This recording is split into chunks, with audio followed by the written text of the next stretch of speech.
हाँ, तो क्या है, चाइना के अंदर ऑलरेडी वुड ब्लॉक टेक्नोलॉजी पहले ही आ चुकी थी, समझ गए ना। और ये जो मार्को पोलो था, जो चाइना से टेक्नोलॉजी को लेकर के कहाँ गया, इटली गया। तो हम पढ़ने का इटली का किस में है, यूरोप में है। तो हम पढ़ रहे हैं कि भाई प्रिंट कम्स टू यूरोप।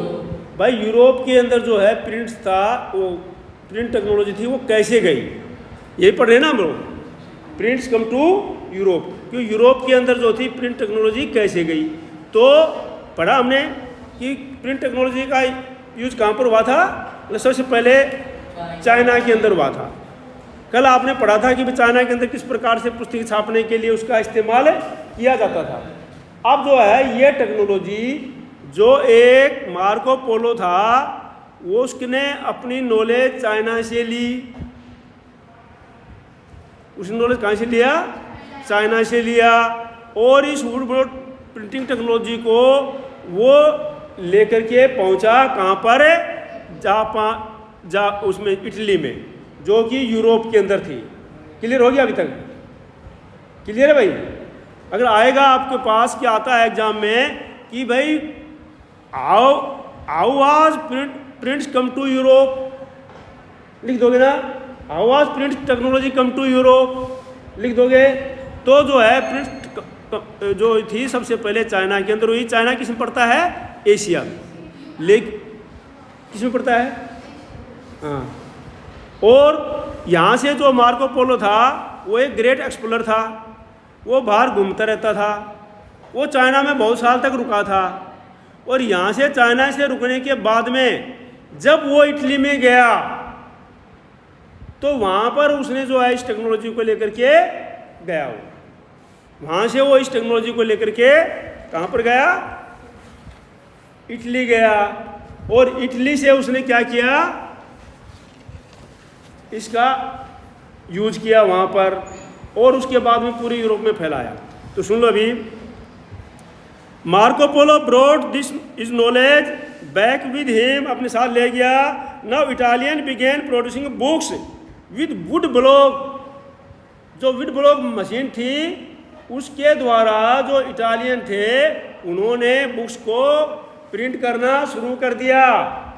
उन्होंने बुक्स को क्या करना शुरू कर दिया, प्रिंट करना शुरू कर दिया, ठीक है नहीं। And soon the technology separate to other part of Europe, और जल्दी ही ये टेक्नोलॉजी, ध्यान रखना मेरे पास, जल्दी ये टेक्नोलॉजी कहाँ पहुँच गई, यूरोप के दूसरे भागों में। सिंपल भाषा है, समझ में आ रहा है ना। बस जल्दी ही ये टेक्नोलॉजी यूरोप के दूसरे देशों में पहुँच गई, अदर पार्ट्स में पहुँच गई, ठीक है नहीं। Luxury editions were still hand written on every expensive volume, जो लग्जरी एडिशन थे, लग्जरी एडिशन क्या होते हैं, जैसे बड़े रईस लोग थे, बड़े बड़े अमीर लोग थे, वो अभी भी हैंड रिटन में लिखे जाते थे, समझ गए ना।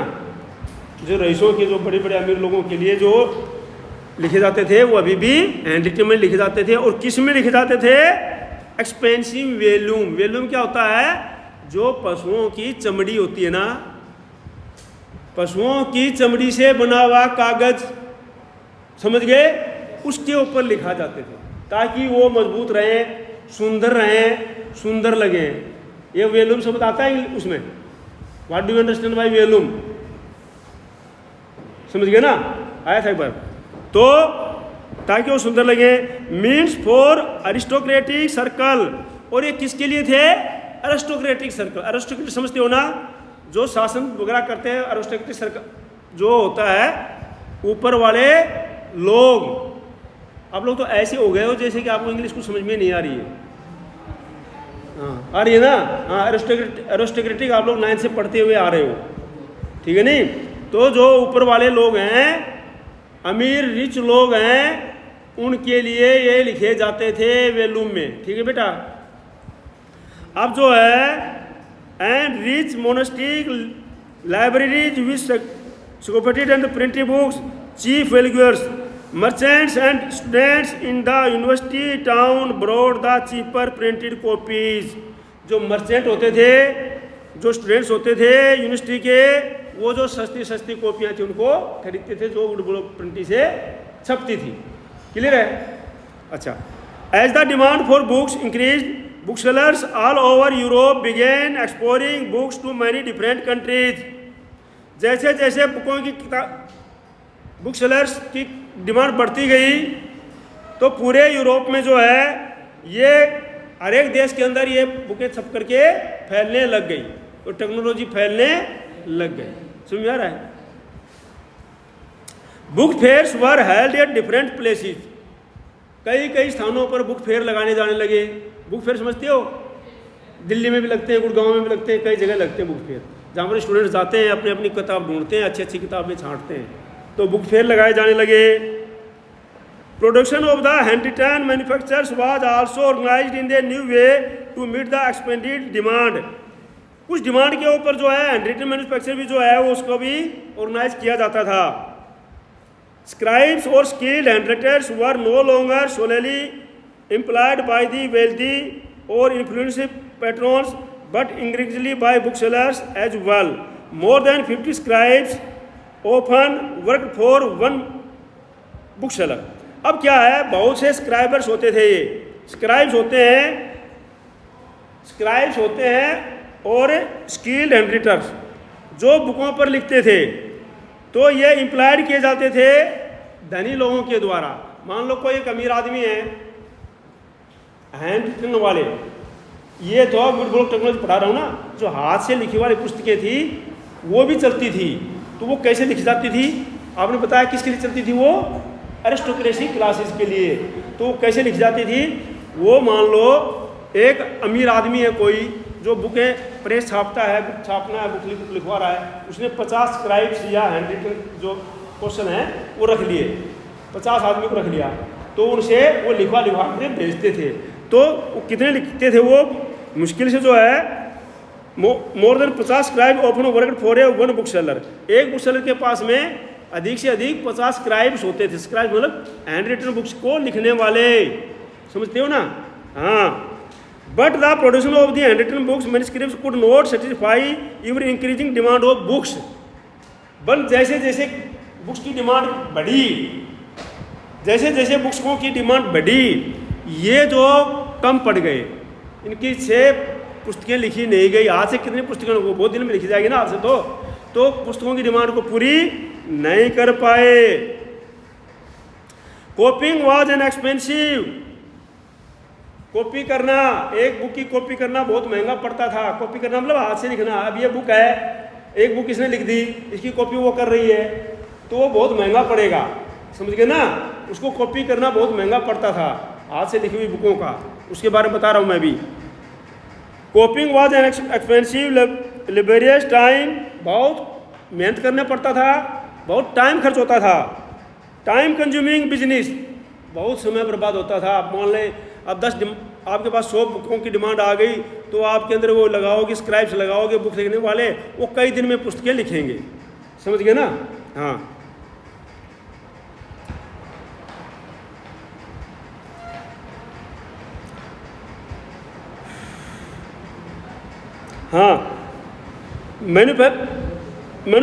Manuscripts were fragile, awakened to handle and could not be carried around or read easily.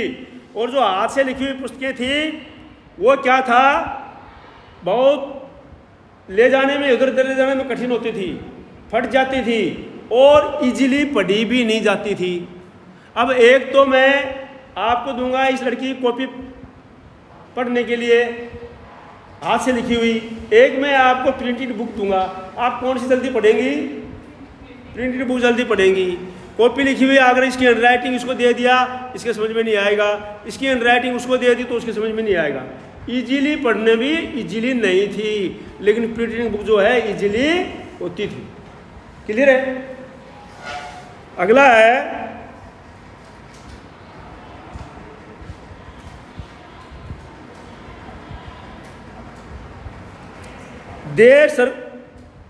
Circulation therefore remained limited, इसलिए उनका सर्कुलेशन बहुत ही कम होता था, मतलब बहुत कम किताबें छप करके बाजार में जाती थी, बहुत कम किताबें छप करके बाजार में जाती थी, ठीक है नहीं।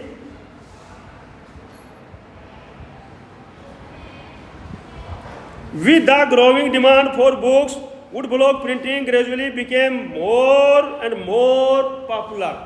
जैसे जैसे किताबों की डिमांड बढ़ी वुड ब्लॉक प्रिंटिंग बहुत पॉपुलर होती गई, क्योंकि वो जल्दी जल्दी छापने लग गई। अब मान लो मैंने आपको समझाया था वुड ब्लॉक प्रिंटिंग अच्छी तरह से।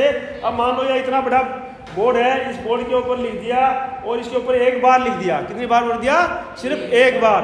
उसके ऊपर कितने ही कागज, इसके ऊपर कितने ही बुकें आना, 1000 छापते रहेंगे, इसके ऊपर इंक डालते रहेंगे और छापते रहेंगे, समझ गए ना।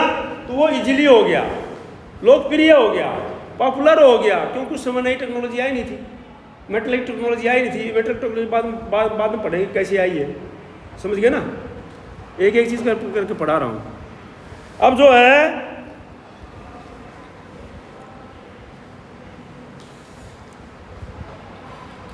By the early 15th century, wood blocks were being widely used in Europe, printing textile, playing card and the religious picture with the simple brief etc. तो इसके अंदर जो है 15th century तक ये काफ़ी जो है 15th century के शुरू तक ये जो वुड ब्लॉक थी ये काफ़ी प्रसिद्ध हो गई थी। टेक्सटाइल इसके अंदर छपने लग गए थे, प्लेइंग कार्ड छपने लग गए थे, रिलीजियस धार्मिक पुस्तकें छपने लग गई थी, पिक्चरें छपने लगी थी। बेटा वो कॉपी को बंद कर दे, ध्यान दे रहे किताब के अंदर, बंद कर इसको।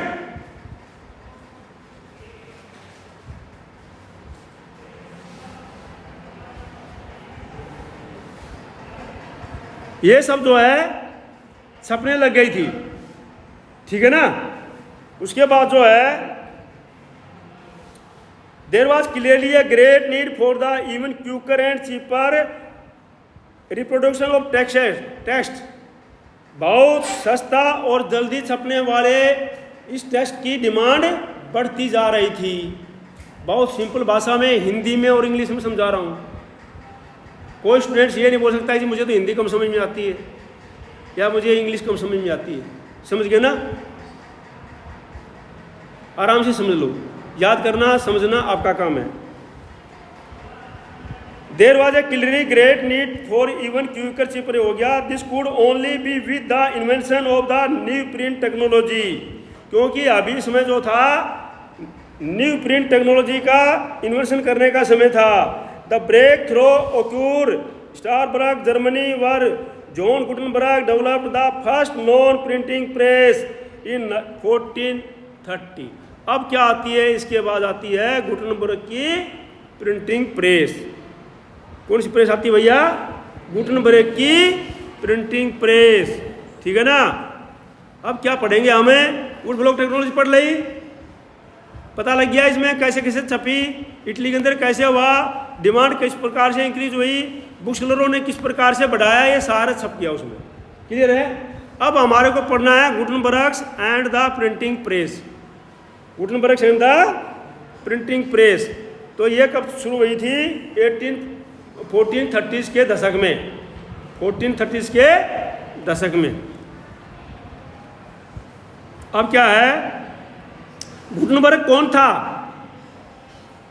गुटनबर्ग के बारे में सुन लो अभी। मार्को पोलो समझ गए ना? मार्को पोलो कहाँ पर था? पहले मार्को पोलो पढ़ लिया ना आपने। मार्को पोलो कहाँ से गया था? चाइना से गया था। कहाँ पर गया था? इटली में गया था। क्या लेकर गया था? Would block technology, printing technology लेकर के मार्को पोलो इटली गया था चाइना से। क्लियर है? अब जो है उसने वहाँ पर जाकर के किताबें छापी, पब्लिश कर और वो टेक्नोलॉजी को आगे बढ़ाया। उस समय जो है हैंड स्क्रिप्ट भी छपती थी। किसके लिए छपती थी वो?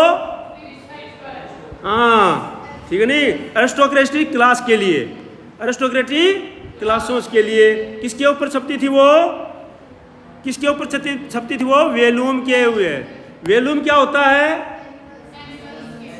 एनिमल्स की चमड़ी से बना हुआ पेपर, जिसके ऊपर बहुत सुंदर लिखा जाता था, ठीक है नहीं। अब हम पढ़ रहे हैं Gutenberg and the printing press. क्या पढ़ रहे हैं? Gutenberg and the printing press. तो गुटनबर्ग कौन था भाई? गुटनबर्ग जो है एक मर्चेंट का बेटा था। Gutenberg was the son of merchant, grew up on a large agriculture state, और एक बहुत बड़े एग्रीकल्चर माहौल में बड़ा हुआ था, पला पोसा था। क्लियर है? क्लियर है ना? From his childhood he had seen wine and olive press. उसने बचपन में गुटनबर्ग ने अपनी वाइन एंड ओलिव प्रेस जो है देख चुका था। वो वाइन एंड ओलिव प्रेस देख चुका था बचपन में, ठीक है नहीं। वो कोई एक प्रेस होती थी। From his childhood he had seen wine and olive press, subsequently he learned the art of polishing stones, became a master gold Smith. और धीरे धीरे वो बन गया था पॉलिशिंग स्टोन, पत्थरों की पॉलिश करना बढ़िया से, उसकी कला का भी वो माहिर बन गया था। कौन बन गया था बेटा? गुटनबर्ग।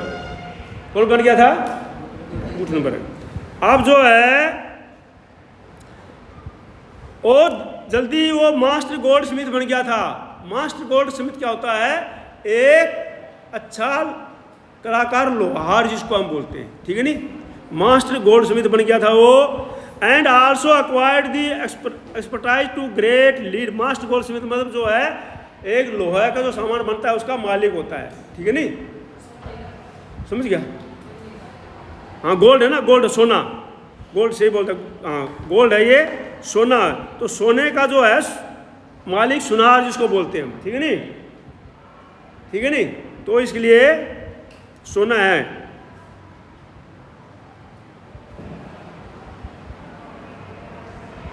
अब जो है and also acquired the expertise to create lead moulds used for making trinkets. तो वो क्या है, उसको मोल्ड करना सीख चुका था सोने को। एक अच्छा सुनार था वो, तो उसको सोने को मोल्ड करना सीख चुका था वो, ठीक है नहीं।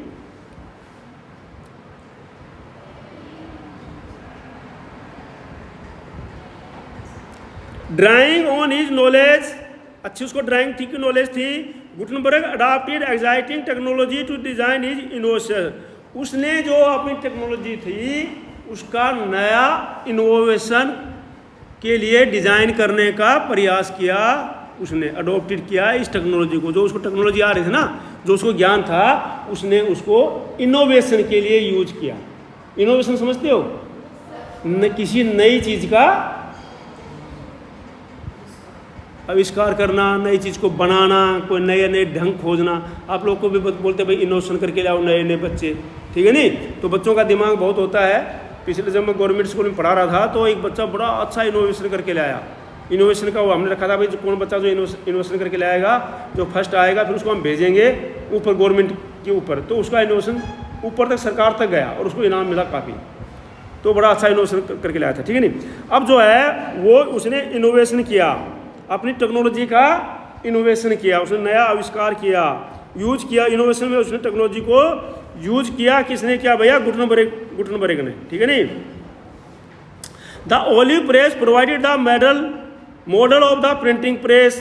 अब जो ओलिव प्रेस थी उसने मॉडल तैयार कर दिया, किसके लिए? प्रिंटिंग प्रेस के लिए। प्रिंटिंग प्रेस का मॉडल किससे तैयार हुआ? ओलिव प्रेस से। और ओलिव प्रेस वो पहले ही देख चुका था। भाई आपने कोई चीज़ देख करके आ गए बाहर, कोई मशीन कुछ, और आप उसका मॉडल यहाँ पर बना करके तैयार कर सकते हो ना। जो अच्छा दिमाग वाले बच्चे हैं वो अपने कर लेंगे, ठीक है ना। तो इस प्रकार से जो उसने उसका मॉडल तैयार किया प्रिंटिंग प्रेस का। And mould were used. देखो ये किस लिए, ये जो नई टेक्नोलॉजी के बारे में बता रहा हूँ, उस समय क्या थी? Would block technology. अब वुड ब्लॉक टेक्नोलॉजी थोड़ी ना चल रही है, धीरे धीरे उसका डेवलपमेंट हो रहा है, विकास हो रहा है। तो अब ये जो गुटनबर्ग है ये नई टेक्नोलॉजी बनाएगा। वुड ब्लॉक से मेटल टेक्नोलॉजी आएगी अभी, समझ गए ना। वुड ब्लॉक से मेटल टेक्नोलॉजी। ध्यान मेरे पास होना चाहिए बेटा, किताब में मेरे पास, ठीक है ना। तो मेटल टेक्नोलॉजी आएगी। अब जो है वर यूज फॉर, हाँ, printing press and mould were use for casting the metal. हाँ, the olive press provided the model of the printing press and moulds were used. जो मोल्ड किए गए ना, मोल्ड करता था, उसको यूज किया गया किसके लिए? लेटर ऑफ अल्फाबेट के लिए, लेटर ऑफ अल्फाबेट के लिए। आप मंदिर में जाना कभी, आजकल तो दूसरी प्रेसें आ गई, आज से कुछ साल पहले तक जब हम लोग जाते थे तो वहाँ पर वो एक इतना बड़ा सा उनके पास बोर्ड होता था और 2-3 लड़के उनमें वो किताब में देख देख करके जैसे लिखना उसने गुड नंबर है, तो जी को फिट करेंगे, फिर हम यू को फिट करेंगे, फिर टी को फिट करेंगे, फिर टी को फिट करेंगे, ऐसे वो पूरा उस बोर्ड को फिट करते थे जिसको छापना होता था ना उस समय। तो फिर उसको छाप करके उससे फिर वो उसमें छापते थे। तो वो थी टेक्नोलॉजी। अभी क्या है, अभी तो कंप्यूटर आ गया, ये आ गया, वो आ गया, उसी के आधार पर धीरे धीरे छप रहा है, ठीक है ना। तो अभी प्रेस जो है बदली हो गई है। अब जो है टेक्नोलॉजी धीरे धीरे डेवलप हुई है। तो आपको पढ़ना है टेक्नोलॉजी का इतिहास। सबसे पहले वुड ब्लॉक आई, आप तो वही पढ़ रहे हो ना, आपको तो वो जानना, आप इस चैप्टर का उद्देश्य वही है कि आपको ये बताना कि ये प्रिंटिंग जो आज प्रिंटिंग हो रही है, आज कंप्यूटर के अंदर, टैब के अंदर, इसके अंदर भी कितना शानदार प्रिंटिंग देखो ये हो रखा है, ये खुद मैंने लिखा है। तो इस प्रकार से जो है ये प्रिंटेड आई कहाँ से? ये प्रिंटिंग हो रखा है खुद मैं, कभी आरे उससे बना दिया नोट्स, कभी ब्लैक से बना दिया, कभी राड से बना दिया, आप लोग को अच्छी तरह समझाने के लिए, स्टूडेंट्स को अच्छी तरह समझाने के लिए। तो ये आई कहाँ से? ये उसी का है, इसी की हिस्ट्री को हम पढ़ रहे हैं। सबसे पहले वुड ब्लॉक आया, उसके बाद जो अगले गुटनबर्ग की प्रेस आई, उसके बाद उसको पढ़ रहे हैं हम, ठीक है नहीं। तो आगे जो था फर्स्ट बुक्स, हाँ, ये by 1488 Gutenberg perfect the system. 1848 के अंदर गुटनबर्ग जो था अपनी टेक्नोलॉजी में परफेक्ट हो गया था। वुड ब्लॉक टेक्नोलॉजी आकर के कहाँ पर आ गया था? वो माउल्ड की टेक्नोलॉजी में आ गया था, मशीन की टेक्नोलॉजी में आ गया था, ठीक है नहीं। वो अपनी टेक्नोलॉजी में परफेक्ट हो गया था। The first book he printed was Bible. पहली बुक कौन सी प्रिंट की थी उसने? बाइबल। ध्यान रखना, 100% क्वेश्चन आता है, 100% क्वेश्चन आता है। फर्स्ट प्रिंट कौन सी? वही थी फर्स्ट बुक, बाइबल थी। समझ कितनी थी? बाइबल।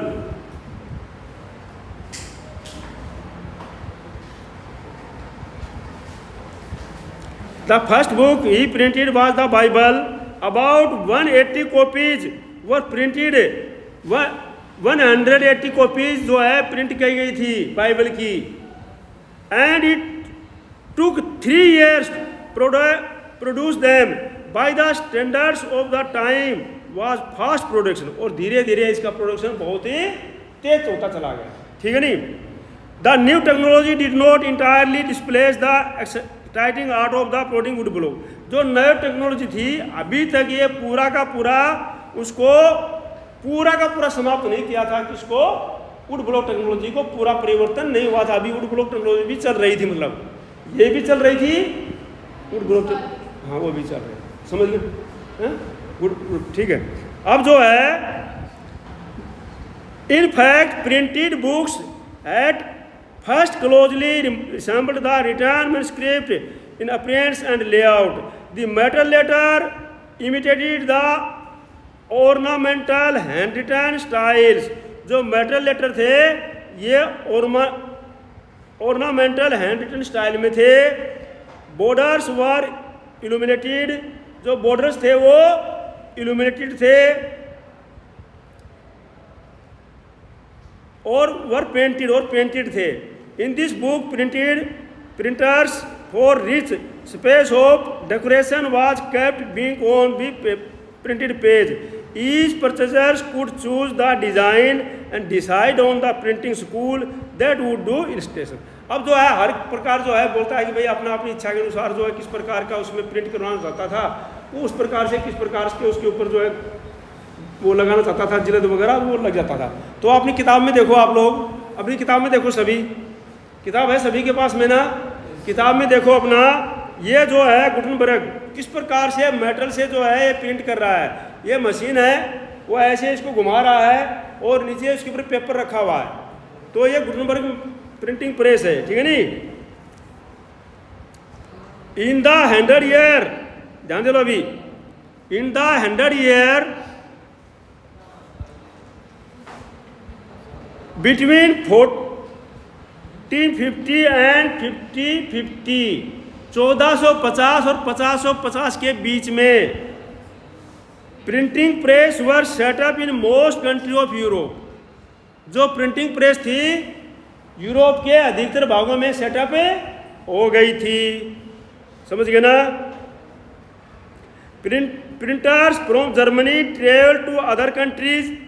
अब जर्मनी से जो प्रिंटर थे वो दूसरे देशों में गए, कैसे फैली यूरोप में, ये पढ़ रहे ना हमें भाई। इटली, चाइना से कहाँ गई, इटली से गुटनबर्ग जर्मनी, जर्मनी से दूसरे देशों में वो फैल गई।